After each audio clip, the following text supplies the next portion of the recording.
நாகை இலங்கை இடையே மீண்டும் பயணிகள் கப்பல் போக்குவரத்து தொடங்கியது. நாகை துறைமுகத்திலிருந்து 83 பயணிகளுடன் கப்பல் இலங்கைக்கு புறப்பட்டுச் சென்றது.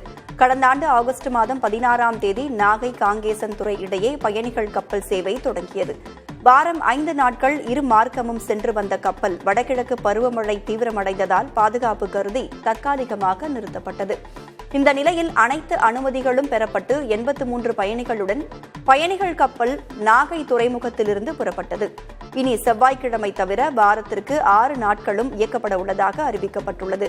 கப்பலில் இரு மார்க்கத்திற்கும் சேர்த்து 8,500 ரூபாய் கட்டணம் நிர்ணயிக்கப்பட்டுள்ள நிலையில் பயணிகள் 10 கிலோ வரை லக்கேஜ் இலவசமாக எடுத்துச் செல்ல அனுமதிக்கப்பட்டுள்ளது.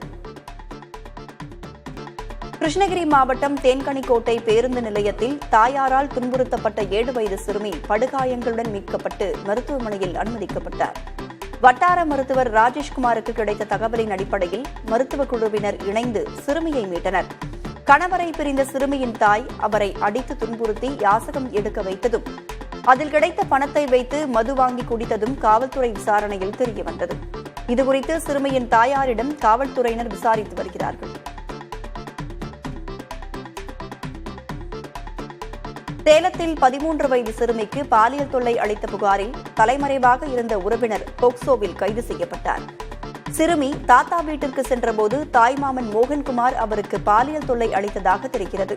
இதுகுறித்து சிறுமியின் பெற்றோர் அளித்த புகாரில் பைத்தூர் பகுதியில் தலைமறைவாக இருந்த மோகன்குமாரை காவல்துறையினர் கைது செய்தனர். திருவாரூர் மாவட்டம் மன்னார்குடி அருகே கட்டுமான பொருட்கள் ஏற்றி வந்த நூற்றுக்கணக்கான லாரிகளை கட்டட பொறியாளர்கள் மற்றும் ஒப்பந்ததாரர்கள் சிறைபிடித்தனர். கரூர் உள்ளிட்ட வெளி மாவட்டங்களிலிருந்து எம்சாண்ட், ஜல்லிக்கல் உள்ளிட்டவற்றை தனியார் நிறுவன லாரிகள் ஏற்றி வந்தன. இவற்றை திருமங்கலம், காரிக்கோட்டை பகுதிகளில் கட்டுமான பொறியாளர்கள் மடக்கினர். நிகழ்விடம் சென்ற கோட்டாட்சியர் கூடுதலாக லோட் ஏற்றி வரும் லாரிகளுக்கு அபராதம் விதிப்பதாக உறுதியளித்ததை அடுத்து போராட்டத்தில் ஈடுபட்டவர்கள் கலைந்து சென்றனர்.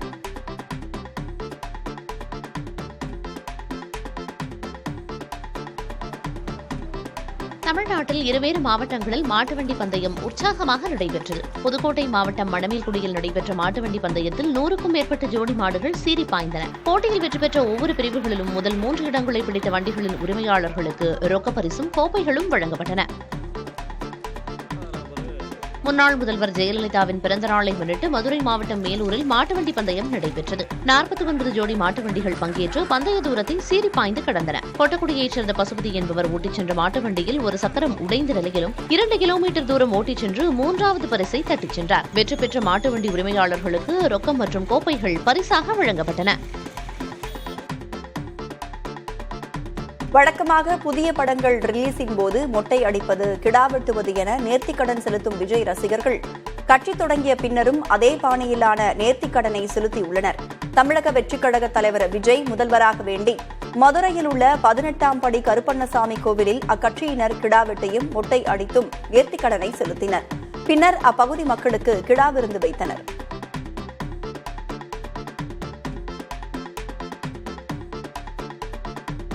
முட்டை ஓடுகள் குப்பைகளுக்கு செல்லும் நிலையில் அவற்றில் உள்ள சுண்ணாம்பை பயன்படுத்தி செயற்கை எலும்புகள், பற்கள் உருவாக்குவது தொடர்பாக சேலத்தில் இருவர் காப்புரிமை பெற்றுள்ளனர்.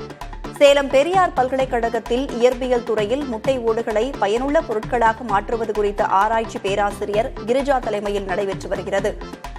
இதில் ஓடுகளை செயற்கை எலும்பாகவும் பல் ஆகவும் மாற்ற முடியும் என கண்டறிந்து அதற்கான 2 காப்புரிமைகளையும் பெற்றுள்ளனர். முட்டை ஓடுகளை கொண்டு வேறு பல பொருட்களை உருவாக்க முயற்சி நடந்து வருவதாக பேராசிரியர் கிரிஜா தெரிவித்தார். தஞ்சை மாவட்ட காவல்துறையில் சிறப்பாக பணியாற்றிய 8 பேருக்கு மத்திய அரசின் தங்கம் மற்றும் வெள்ளி பதக்கங்களை மாவட்ட காவல் கண்காணிப்பாளர் ராஜாராம் வழங்கி பாராட்டினார். தமிழக காவல்துறையில் சிறப்பாக பணியாற்றுபவர்களுக்கு மத்திய அரசு விருதுகள் மற்றும் சான்றிதழ் வழங்கி பாராட்டி வருகிறது. அந்த வகையில் கடந்த 2020 மற்றும் 2021ஆம் ஆண்டுக்கான பதக்கங்கள் வழங்கும் நிகழ்ச்சி தஞ்சாவூர் ஆயுதப்படை மைதானத்தில் நடைபெற்றது. இந்த நிகழ்ச்சியில் பங்கேற்ற தஞ்சை மாவட்ட காவல் கண்காணிப்பாளர் ராஜாராம் சிறப்பாக பணியாற்றிய 3 பேருக்கு தங்கப் பதக்கங்களும் 5 பேருக்கு வெள்ளிப் பதக்கங்களும் வழங்கி பாராட்டு தெரிவித்தார். முன்னதாக காவல்துறையினர் அணிவகுப்பு மரியாதையை மாவட்ட காவல் கண்காணிப்பாளர் ஏற்றுக்கொண்டார். சேலம் தாரமங்கலம் கைலாசநாதர் கோவிலில் லிங்கம் மீது சூரிய ஒளி விடும் நிகழ்வு முறையாக நடக்காததால் பக்தர்கள் ஏமாற்றமடைந்தனர். கைலாசநாதர் மீது சூரிய ஒளி விடும் நிகழ்வு தொடர்ந்து 3 நாட்கள் நடக்கும். அந்த அரிய நிகழ்வை காணும் ஆர்வத்தில் நேற்று குவிந்த ஏராளமான பக்தர்கள் கொடிமரம், நந்தி மண்டபம் முன்பாக திரண்டிருந்தனர். இதனால் சூரிய ஒளி உள்ளே செல்லவில்லை என சொல்லப்படுகிறது. இதனால் ஏமாற்றமடைந்த பக்தர்கள் இடையூறுகளை அகற்ற அதிகாரிகள் நடவடிக்கை எடுக்க வேண்டும் என கேட்டுக் கொண்டனர்.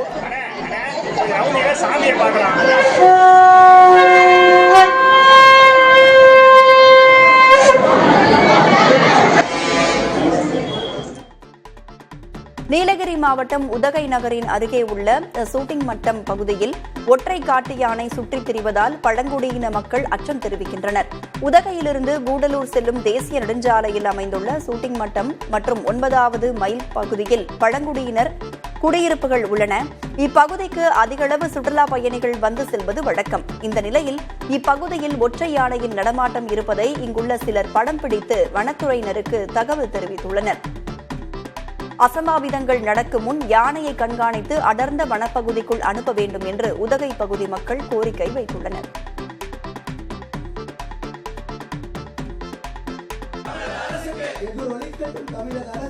சென்னை வள்ளுவர் கோட்டத்தில் தமிழ்நாடு ஒருங்கிணைந்த பள்ளிக்கல்வி திட்ட மாற்றுத்திறன் மாணவர்களுக்கான சிறப்பு பயிற்றுநர்கள் உண்ணாவிரதம் மேற்கொண்டுள்ளனர். பணி நிரந்தரம், பணி பாதுகாப்பு உள்ளிட்ட கோரிக்கைகளை நிறைவேற்ற வலியுறுத்தி சுமார் 700 பேர் உண்ணாவிரதத்தில் ஈடுபட்டுள்ளனர். 25 ஆண்டுகளுக்கும் மேலாக தமிழக அரசு தங்கள் கோரிக்கைகளை நிறைவேற்றவில்லை என அவர்கள் குற்றஞ்சாட்டியுள்ளனர்.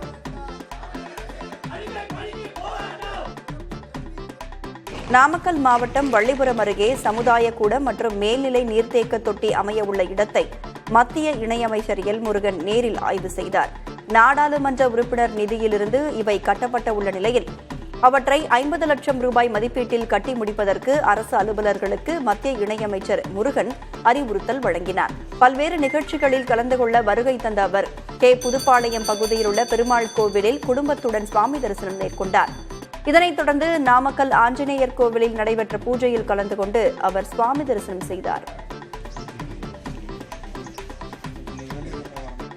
மும்மொழிக் கொள்கையை ஆதரித்து திருவாரூர் மாவட்டம் முழுவதும் பாரதிய ஜனதா கட்சி சார்பில் சுவரொட்டிகள் ஒட்டப்பட்டுள்ளன. அமைச்சர் மகன் பிரெஞ்சு படிக்கலாம், அரசு பள்ளி மாணவர்கள் படிக்கக்கூடாதா என்றும், தனியார் பள்ளிகளில் உங்கள் பிள்ளைகள் பல மொழிகள் படிக்கலாம், அரசு பள்ளிகளில் எங்கள் பிள்ளைகள் மும்மொழி படிக்கக்கூடாதா என்ற வாசகங்களுடன் திமுகவை கண்டித்து போஸ்டர்கள் ஒட்டப்பட்டுள்ளன. திருவாரூர் நகர பகுதிகளில் தொடங்கி மன்னார்குடி, நீடாமங்கலம், கொரடாச்சேரி, முத்துப்பேட்டை, திருத்துறைப்பூண்டி அனைத்து பகுதிகளிலும் பாஜகவினர் போஸ்டர்களை ஒட்டியுள்ளனர். சென்னையில் பள்ளி நிகழ்ச்சியில் நடிகர் சிவக்குமார் 100 பூக்களின் பெயரை கடகடவென கூறி மாணவர்களை ஆச்சரியத்தில் ஆழ்த்தினார். அம்பத்தூரில் உள்ள தனியார் பள்ளியில் திருக்குறள் தொடர்பான மாணவர்களின் உரையாடல் நிகழ்ச்சியில் நடைபெற்றது. இதில் சிறப்பு விருந்தினராக பங்கேற்ற சிவக்குமார் தனது பள்ளிக்கால அனுபவங்களை மாணவர்களுடன் பகிர்ந்து கொண்டார். அப்போது 100 பூக்களின் பெயரை மாணவர்கள் முன் தொடர்ச்சியாக கூறினார்.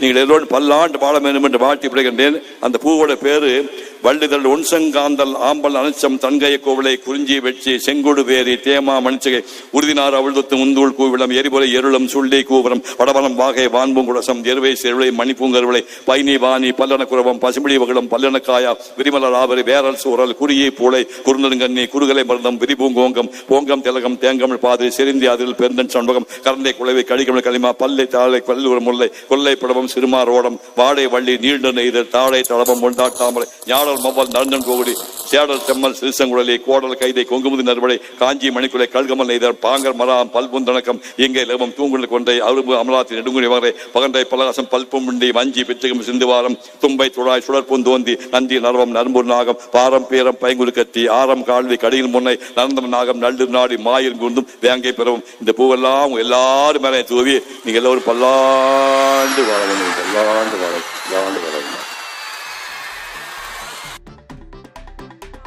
சென்னையை அடுத்த ஆவடியில் ஹெல்மெட் அணியாமல் வந்ததால் 1000 ரூபாய் அபராதம் விதித்த பெண் காவலருடன் ஒருவர் வாக்குவாதம் செய்த வீடியோ இணையத்தில் வைரலாகி வருகிறது. மதியழகன் என்பவர் தனது நண்பருடன் இருசக்கர வாகனத்தில் சென்று கொண்டிருந்தார். இருவரில் பின்னால் அமர்ந்திருந்த நபர் ஹெல்மெட் அணியாததால் போக்குவரத்து காவலர்கள் அபராதம் விதித்தனர். இந்த தொகையை தாம் நீதிமன்றத்தில் செலுத்திக் கொள்வதாக மதியழகன் கூற அதற்கு பெண் காவலர் மறுப்பு தெரிவித்தார். இதனால் பெண் காவலருடன் அவர் வாக்குவாதத்தில் ஈடுபட்டார். இதையடுத்து அவரது செல்போனையும் வாகனத்தையும் பறிமுதல் செய்த பெண் காவலர் தன்னை எதிர்த்து பேசியதற்காக கூடுதலாக 2000 ரூபாய் அபராதம் விதித்தார். இது என்ன நியாயம் நீங்களே சொல்லுங்க. எவ்வளவு ஆர்கியூ பண்றாங்க நீங்களே பாருங்க. அது இல்லாம போன புடிங்க கையில வச்சிருக்காங்க. எவருங்க கையில போன் இருக்கு பாத்துக்கோங்க. நான் வந்து ஃபைன் கட்டுறேன்னு சொல்றேன். இப்பயே இங்கே கட்டுனா என்கிட்ட காசு இல்ல, எனக்கு டைம் இருக்கு ஃபைன் கட்டுறதுக்கு. நான் ஃபைன் கட்டுறேன்ற வண்டியை சீஸ் பண்ணுன்றாங்க. இதுக்கு அதுதான் எவிடன்ஸ். பாருங்க. நெல்லை பழவூர் அருகே சவுந்தரலிங்கபுரத்தில் டீக்கடைக்காரர் வீட்டில் பெட்ரோல் குண்டு வீசியதாக இருவர் கைது செய்யப்பட்டனர். முன்முறையுடன் காரணமாக மணி என்பவர் வீட்டில் பெட்ரோல் குண்டு வீசியதாக இளைஞர்கள் சாமிதுரை, ஹரிஹரன் ஆகிய இருவரும் காவல்துறையிடம் வாக்குமூலம் அளித்துள்ளனர். சங்குப்பிள்ளை தோட்டத்தில் உள்ள மணி என்பவர் வீட்டில் பெட்ரோல் குண்டு வீசியதில் வீட்டின் முன்பகுதி சேதமுற்றது.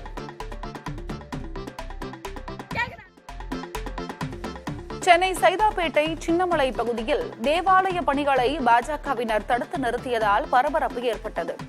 புனித ஆரோக்கிய அன்னை திருத்தலத்திற்கு சொந்தமான தெருவில் மாதா ஸ்வரூப சிலையை நிறுவ ஏற்பாடு செய்யப்பட்டது. இதை பாஜகவினர் தடுத்து நிறுத்தியதாக சொல்லப்படும் நிலையில் அவர்கள் வந்த வாகனத்தை மக்கள் சிறைபிடித்து வாக்குவாதம் செய்தனர். நிகழ்விடம் சென்ற கோட்டூர்புரம் காவல்துறையினர் மக்களுடன் பேச்சுவார்த்தை நடத்தினர்.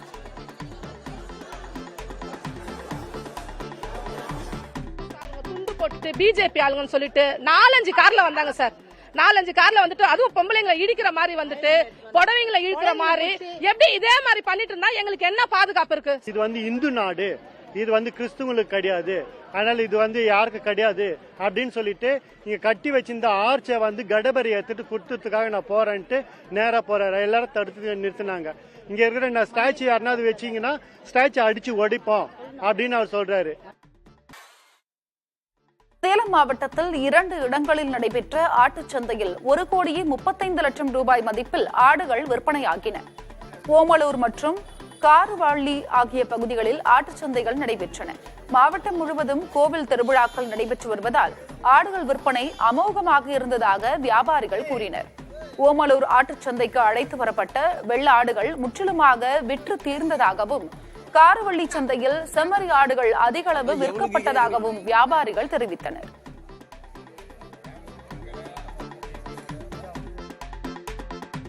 கன்னியாகுமரியில் 3 நாட்களுக்கு உள்ளூர் விடுமுறை அறிவித்து ஆட்சியர் அழகு மீனா உத்தரவிட்டுள்ளார்.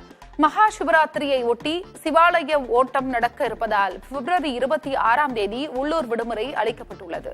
இதேபோல் ஐயா வைகுண்டர் அவதார தினமான மார்ச் 4ஆம் தேதியும், மண்டைக்காடு பகவதியம்மன் கோவில் திருவிழா நடப்பதை ஒட்டி மார்ச் 11ஆம் தேதியும் விடுமுறை அறிவிக்கப்பட்டுள்ளது.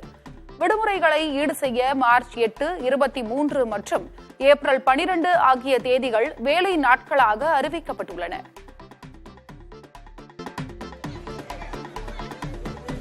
கடலூரில் முதல்வர் நிகழ்ச்சியில் அலங்காரத்திற்காக வைக்கப்பட்ட காய்கறி, பூச்செடிகளை மக்கள் போட்டி போட்டு எடுத்து சென்றனர்.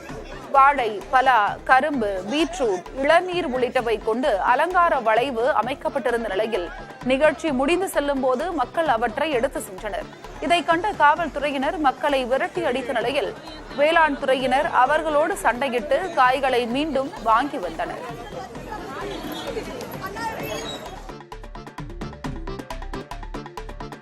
மண்ணேற்றி செல்லும் லாரிகள் பள்ளி மாணவர்களுக்கு அச்சுறுத்தலாக இருப்பதாக கூறி ராணிப்பேட்டை மாவட்டம் நெமிலி கிராம மக்கள் அவற்றை சிறைபிடித்தனர். சென்னை பெங்களூரு அதிவிரைவு சாலை பணிக்காக பணப்பாக்கம் வழியே மண் ஏற்றி செல்லும் லாரிகள் அதிவேகமாக சென்று வருவதாக குற்றஞ்சாட்டி 30க்கும் மேற்பட்ட லாரிகளை மக்கள் சிறைபிடித்தனர். தகவல் அறிந்து நிகழ்விடம் சென்ற வருவாய்த்துறையினர் முறைப்படி லாரிகளை இயக்குவதாக உறுதியளித்ததை அடுத்து மக்கள் கலைந்து சென்றனர். நீலகிரி மாவட்டம் உதகையில் தற்காலிக ஆசிரியரை பணி நிரந்தரம் செய்ய 2 லட்சம் ரூபாய் லஞ்சம் பெற்றதாக தொடக்க கல்வி அலுவலர் கைது செய்யப்பட்டார். லஞ்சம் பெற்றபோது தொடக்க கல்வி அலுவலர் சந்தோஷை லஞ்ச ஒழிப்பு காவல்துறையினர் கையும் களவுமாக பிடித்தனர். ஜான் சிபு மாணிக் என்ற தற்காலிக ஆசிரியரை நிரந்தரமாக பணியமர்த்த நீதிமன்றம் உத்தரவிட்ட நிலையில் பணியாணை வழங்காமல் தொடக்க கல்வி அலுவலர் காலம் தாழ்த்தி வந்தது விசாரணையில் தெரியவந்தது.